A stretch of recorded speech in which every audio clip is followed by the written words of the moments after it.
today I will be teaching you how to create this awesome looking light burst basic text effect here in Gimp, and it's pretty simple. You just need to download one stock image here, which I will just provide a link in the description box below.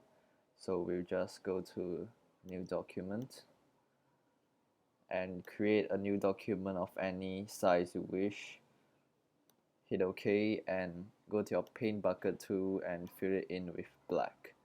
Now go to your text tool, click once in the canvas to create a text box, and the font that I'm using will be called Blanche. I'm not sure if I'm pronouncing it correctly, but anyway, I'll provide a download link in the description below. And the size, these are settings that I used, 250 and a letter spacing of -20. So you just type in your text. Oh, and set the color to orange or green or any bright neon color that you wish to use for the text. So I'll just type in my text here.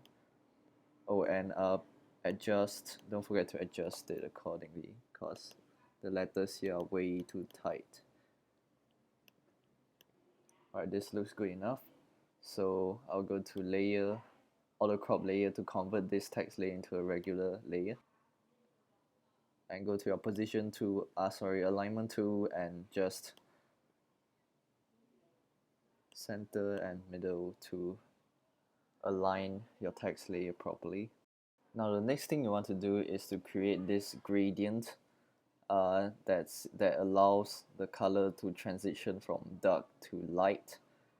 And so you just go to layer to image size, and right click your text layer, alpha to selection, new layer, and type it gradient, and go to your blend tool and click on this small black and white swatch to revert it back to the black and white squares. And now around the 1/4 mark here, you can just click and drag to around the 3/4 mark there, and be sure to hold down the Control or Command key to make sure that you constrain the gradient to a straight line. And set your blending mode to overlay, and now you want to create one more layer, and this time change the gradient preset to FG to transparent, and just click and drag from the bottom and end it around the middle of the text like so, and just click on grain merge, set the blending mode to grain merge, and just tone down the opacity a little like so. Select none. Now you just uncheck the background layer and you just want to merge everything together. Now I will be teaching you how to create this bevel effect here. So you just right click your text layer, go to a new layer, type in shine or something like that, and go to your paint bucket tool, set white as the foreground color, and click once in the selection to fill it all with white, and just go to move tool and make sure you click on this red patch here to ensure that you move the selection, and just click once in the canvas, and just using an arrow keys you just nudge your selection down by a few pixels, and just go to select feather by 5 pixels, and edit clear, select none. Now you just set the blending mode to overlay, or set it to grain merge depending on the color of your text, and just tone down the opacity.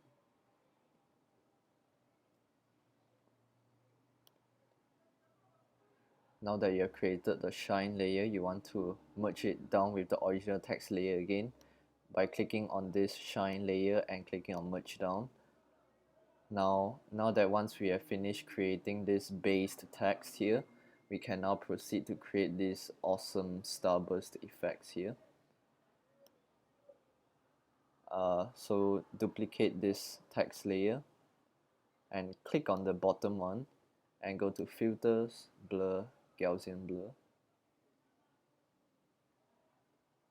Set it to around 10 pixels,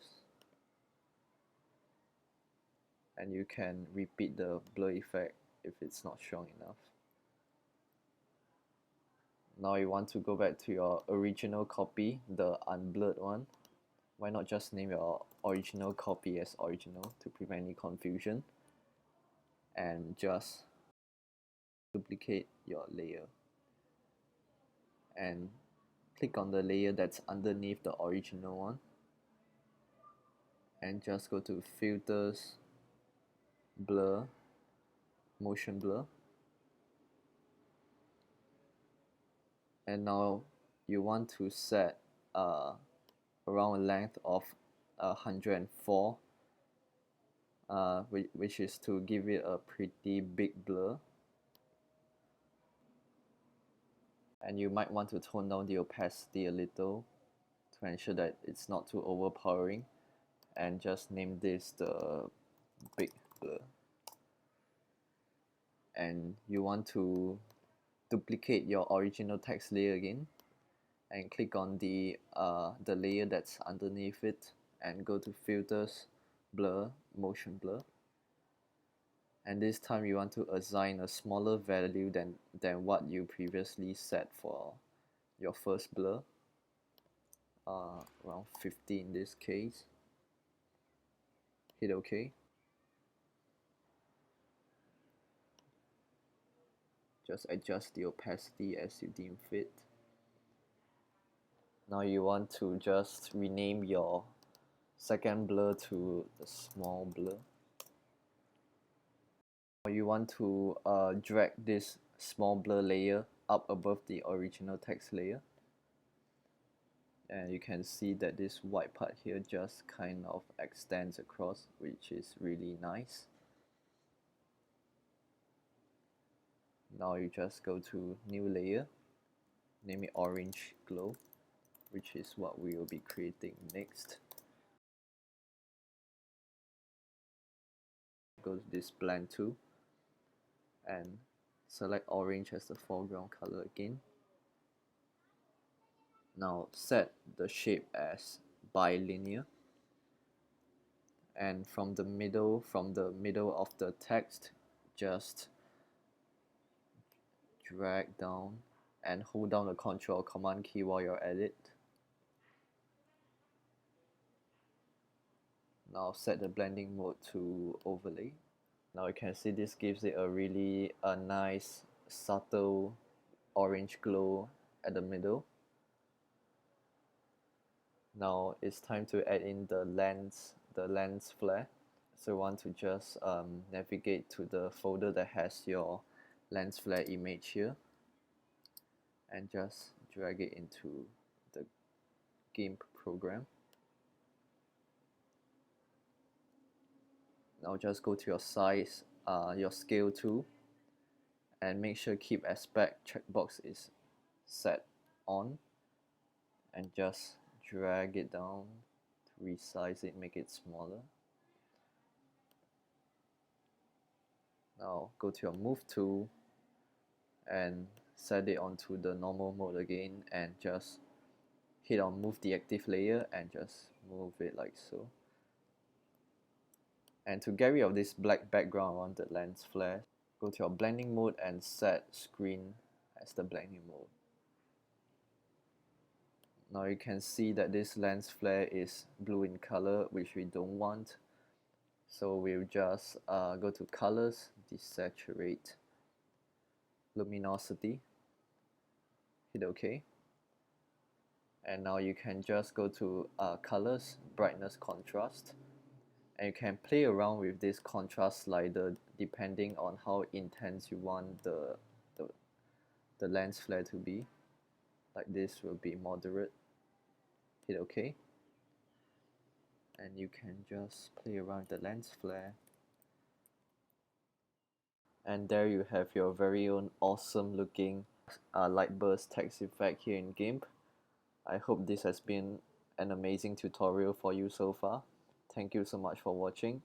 A like will be much appreciated, and I'll see you in the next Gimp tutorial. Stay tuned.